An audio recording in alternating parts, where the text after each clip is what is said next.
Good morning, everybody. We have finally made it here to Manakara. We are on the beach because today is all about seafood in Madagascar.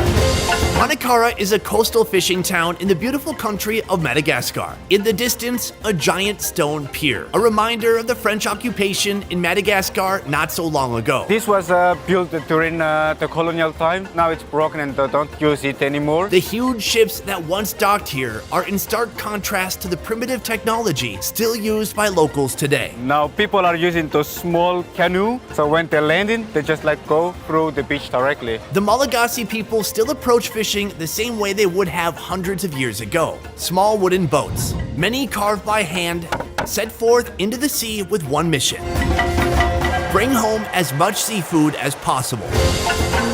Today we're joining local fishermen on the beach. How long have you been fishing on the beach in this way? Since I was born. Getting a look at today's catch. It's tastes like a shark. And cooking a giant seafood feast fit to feed a village. I kind of get why some of the adults want to eat first. So grab a coffee and your two best fish friends. Today we're doing seafood Madagascar style. What are we doing with that guy right there? What's the plan? We put it here in front of us. In front of us?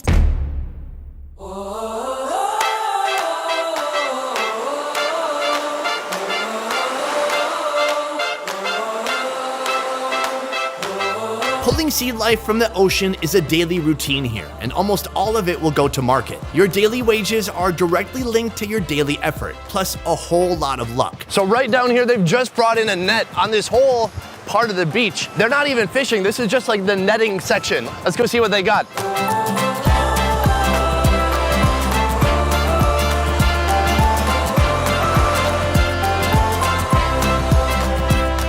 You can see over here, they are uncovering the net, but inside you see tons of these tiny fish. So, I mean, since they're so close to the shore, I think they just get kind of this small return. Which ones do you try to save for yourself to eat? They just try to sell all of it first. If there is some left over, then that's the one that they're gonna eat.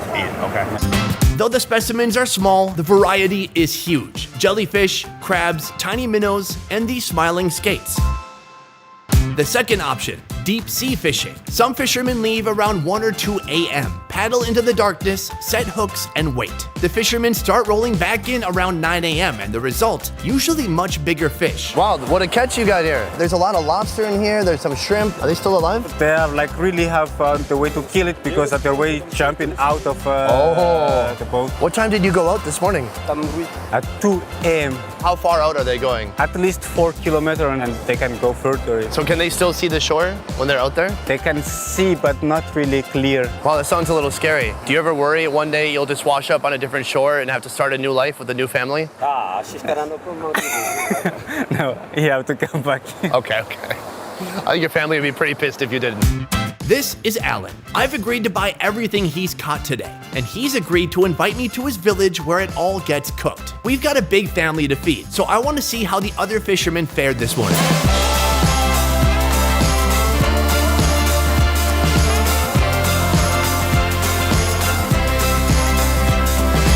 Right where the beach meets the river, returning fishermen park their boats and display their catch. Look at this. This is the most insane crab I've ever seen. It is like a felt material all around this crab. He's still alive, but he's kind of given up the fight. Please don't be endangered. We are gonna buy it, and maybe we eat it, or maybe it's a new pet. There's a little mini stop right here, a little convenience store. This pop-up beach cafe offers weary seamen some coffee and fried bread. Salamat. How'd you do today? Oh, look at this. They got some big fish. Looks good. Looks good. Seafood Economics 101. This woman has already agreed to buy all the seafood this fisherman brings in. From here, she takes it to market. Ma'am, what if I told you you could sell one of these tunas right now? That makes my life easier. Oh, good. I'm happy to do that. How much for one of these guys? 1 kilo is 8,000. Where will you check the weight? Oh, you know what? I wish my girlfriend had a fish scale in her purse. 1, 2, 3, 4. 4.5? Yeah. It's about $10. Usually, they're gonna sell this at the market. They're gonna bump up the price. But we're getting kind of the fresh off the boat price right now.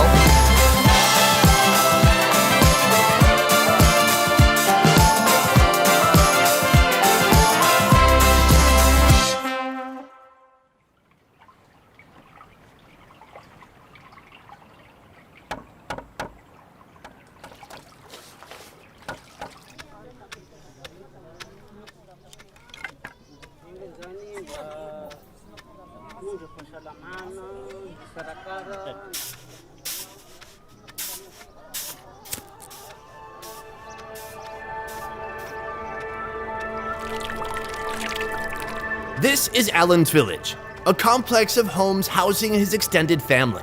The village elders gather round to give their blessings and welcome us. Thank you. Of course, the best way to welcome guests is with booze. Cheese. Are you okay? Okay. Yeah. Yeah, that deserves an applause. This is illegal rum, much cheaper than legal rum, and stronger too.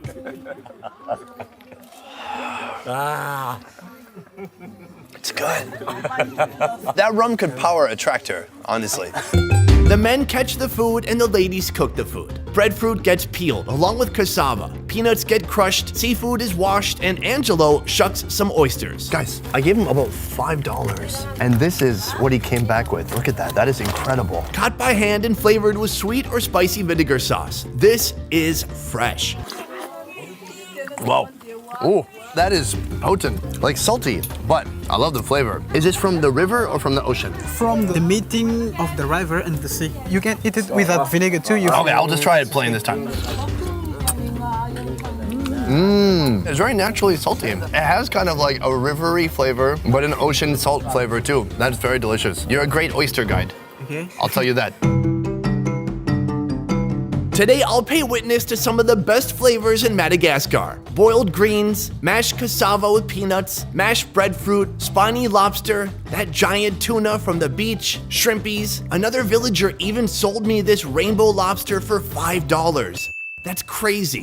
Then there's this potentially endangered crab that I have never seen before. Have you tried eating it before? He didn't eat it yet. Not so much people are like eating it. So what would they normally do if they caught it? You just like throw it back. This might be your lucky day, little guy.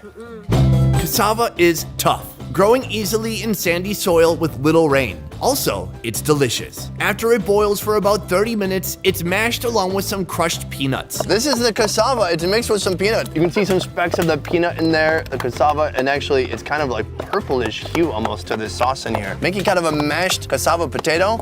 You ready? Ready? Mmm. That's really good. Machiru. Like nice, hearty, kind of chewy cassava. And then the sauce has almost become like a gravy in there.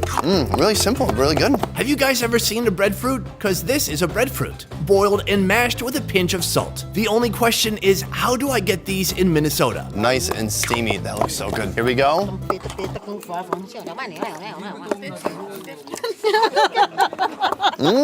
That one's very creamy. It's almost like a gravy with a bunch of cornstarch, but that's just all breadfruit and a little bit of salt. Sishi. Sishi. Namnarewang. Namariwang. I've got a rebel soul. I've got a Charlize is the executive chef, and this is her diligent cooking team. Right now, she's directing seafood preparation. The shrimps are sauteed with onion and tomato, topped with cassava leaves and boiled in water. The tuna, cut into sections, tossed in a hot steel pot, and topped with fried onion, tomato, and salt. Then steamed until it's cooked through. Finally, the lobster. We're getting the spiny lobsters ready, just kind of cutting it right down the center. Yeah, because they're like going to grill it, so it's better like to cut a bit the shell. How do you handle the smoke? Yeah, I agree. Are you cooking breakfast, lunch, and dinner here each day? I mean, it must take forever. Cooking must just be an all-day job because you literally have to start a fire 3 times a day, right? It was in that moment I realized something I said struck a nerve with Charlize. Is she crying because of the lack of free time, or is it maybe the smoke? It's the smoke. I've got a rebel soul. I've got a rebel soul. I've got a rebel soul.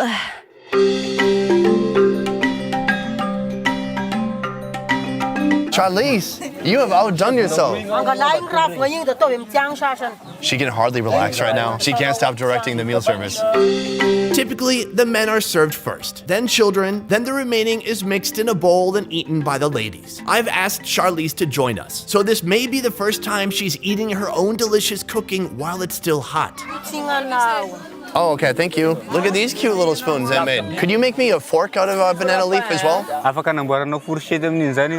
Yeah, I need a fork. This is it, guys. What a tremendous effort. He was out since 1 a.m. catching all this food right here, orchestrating all this cooking. Joel telling me what the heck is going on the whole time. And now the moment has come. We are ready to eat. Can we do this? Let's do it. Let's do it.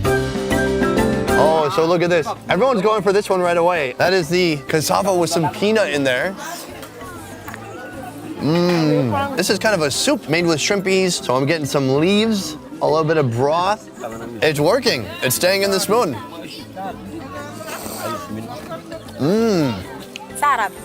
Sarape. Wonderful shrimp essence and then a nice oily broth. Especially the leaves, it's a bit hot. What kind of leaf is it? We just call it like hot leaves. Hot leaves? Yes. It sounds like you just made that up. You're like, it's hot, it's a leaf. Hot leaves. Can I eat the tuna with my hand? It's still warm. Wow, it is so juicy. And they cooked it just in the pot with some spices, some salt, some tomato. It's just nice, natural, fatty juices.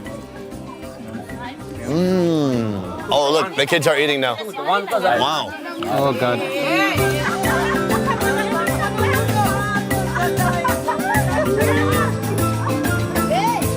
Have you ever seen a lobster this big? This is the normal size. Oh, look at this. Some meat came out immediately from the body with some head butter on the edge there. Wow.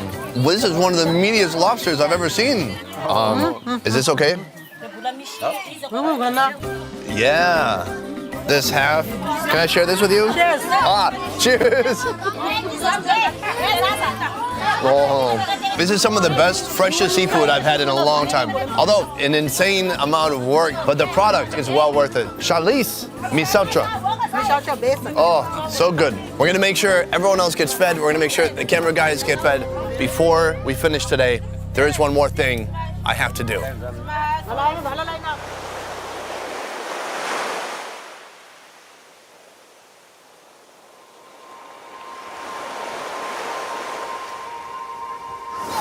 Well, little buddy, it was good to meet you.